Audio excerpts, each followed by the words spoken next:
yung call ng mga Makabayan Bloc to abolish the NTF is nothing new. No?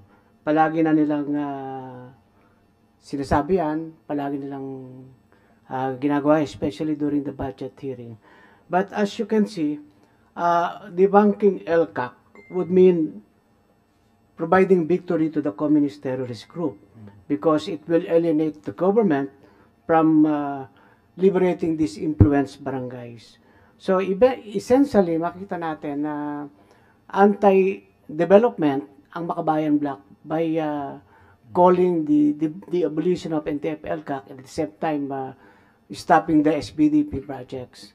So, dapat ang kanilang attitude is, sabi nila, gusto nilang tumulong sa mga mahihirap.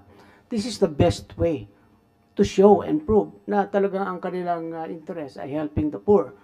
These poor people from the influenced barangays, sabi nga natin, for the last more than 50 years, they had been neglected and they were denied of basic services and infrastructure projects as well as livelihood programs.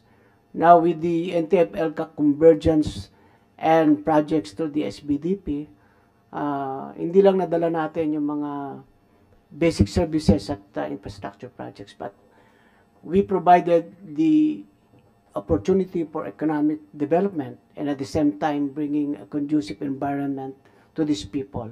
And at the same time embracing peace and providing new life, especially for those surrenderies. So, dapat doon tayo sa truth. Ano talaga yung interest na bakit they're always calling for the abolition of the NTF-ELCAC. And we will not allow this to happen because once and for all, we want to attain the permanent and lasting peace and provide the best services to our people.